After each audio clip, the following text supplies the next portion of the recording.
उद्या म्हणजेच 14 नोव्हेंबरला आहे वैकुंठ चतुर्दशी आणि शुक्रवारी म्हणजेच 15 नोव्हेंबरला आहे त्रिपुरारी पौर्णिमा.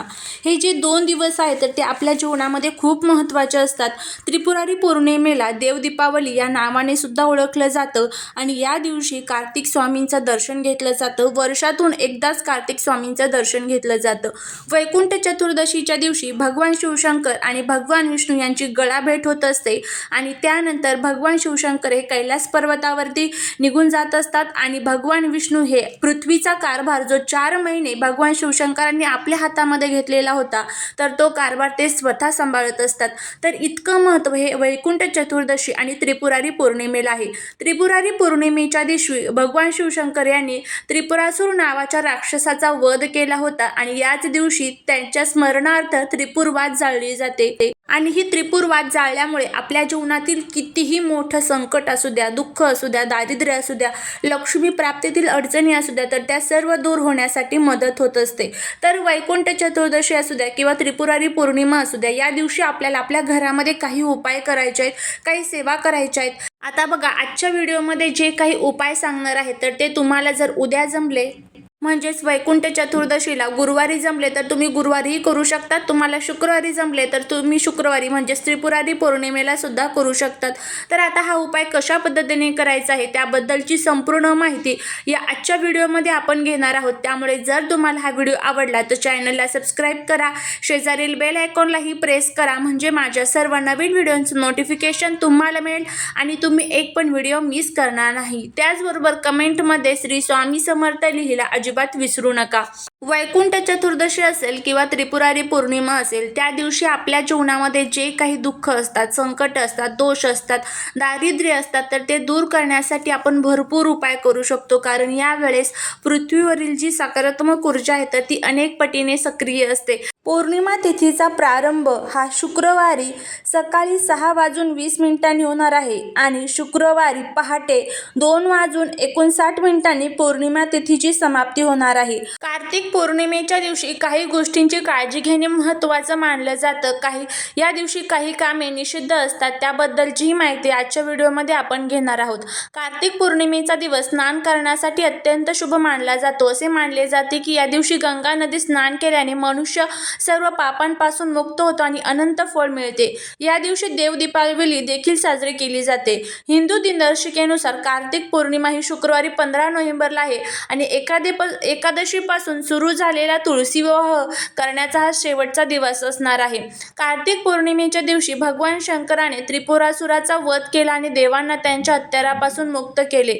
या आनंदात देवांनी दीप प्रज्वलित केले आणि यामुळे या पौर्णिमेला त्रिपुरारी पौर्णिमा असेही म्हणतात.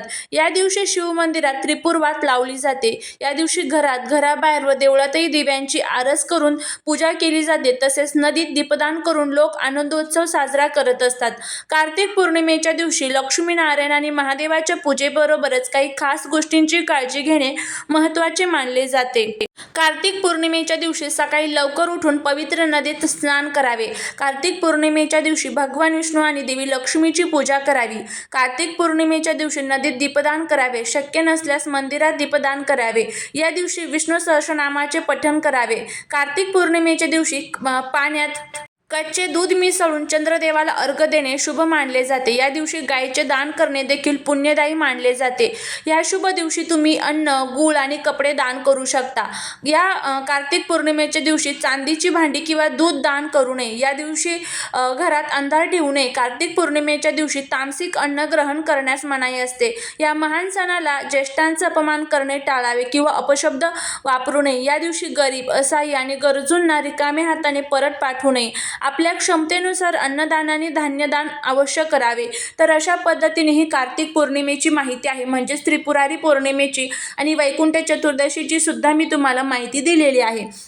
तर आता आपल्याला हा जो उपाय करायचा आहे तर हा उपाय तुम्ही गुरुवारी सुद्धा करू शकतात किंवा तुम्ही शुक्रवारी सुद्धा करू शकतात. जर 2 दिवस तुम्हाला जमलं तर दोन्ही दिवस तुम्ही हा उपाय करू शकतात. याचे खूप चांगले फायदे होतील तुम्हाला. बघा, त्रिपुरारी पौर्णिमा म्हणजेच कार्तिक पौर्णिमेला कार्तिक स्नानाला विशेष महत्त्व दिलं जातं. कार्तिक स्नान का केलं जातं तर आपण जे काही पापं केलेली आहेत, प्रत्येक व्यक्ती काही ना काही पाप करत असतो पण आपल्याला ते माहीत नसतं. तर आपल्याकडनं कोणाचा अपमान होतो, त्याचं मन दुखवलं जातं, तर ते सुद्धा एक आपल्या डोक्यावरती पाप असतं. तर हे जे काही पाप आपल्याकडनं नकळत झालेलं आहे, तर त्या सर्व पापांची क्षमा याचना आपल्याला मिळावी आणि आपल्याला स्वर्गामध्ये स्थान मिळावं, यासाठी आपल्याला कार्तिक स्नानाला विशेष महत्त्व दिलं जातं. पण प्रत्येकालाच पवित्र नद्यांमध्ये जाऊन स्नान करणं इतकं शक्य नसतं. त्यामुळेच काय केलं जातं की आपल्याच घरामध्ये अंघोळीच्या पाण्यामध्ये जर आपण काही वस्तू टाकून अंघोळ केली, तर आपल्या जीवनातील कितीही त्रास, दुःख, दोष, अडचणी असू द्या, तर ते दूर होण्यासाठी मदत होत असते. तर आता हा उपाय कशा पद्धतीने करायचा याबद्दलची संपूर्ण माहिती आपण घेऊया. त्यामुळे जर तुम्हाला हा व्हिडिओ आवडला तर कमेंटमध्ये ओम नमो भगवते वासुदेवाय लिहिला अजिबात विसरू नका.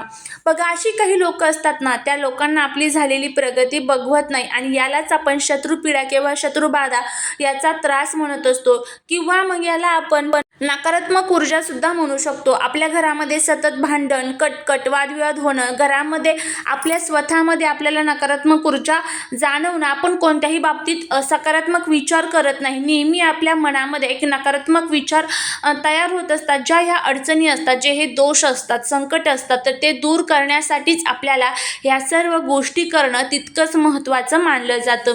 तर आता अंघोळीच्या पाण्यामध्ये अशा कोणत्या वस्तू टाकायच्या जेणेकरून हे जे पाणी आहे तर ते गंगेसमान पवित्र होईल आणि आपल्याला गंगा स्नान केल्याचं सुद्धा पुण्य मिळेल.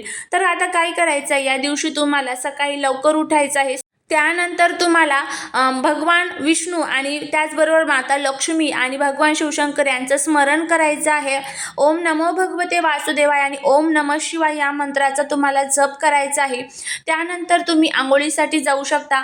आता हा जो उपाय आहे तर तो तुम्हाला सकाळी 8च्या आत करायचा आहे. ब्रह्ममुहूर्तामध्ये केला तर अतिशय उत्तम. ब्रह्ममुहूर्त म्हणजे तर सकाळी 3 ते 5ची जे वेळ असते तर याला ब्रह्ममुहूर्त म्हटलं जातं. या काळामध्ये जे कोणी आंघोळ करतं तर त्याच्या जीवनातील सर्व त्रास हे नक्कीच दूर होत असतात.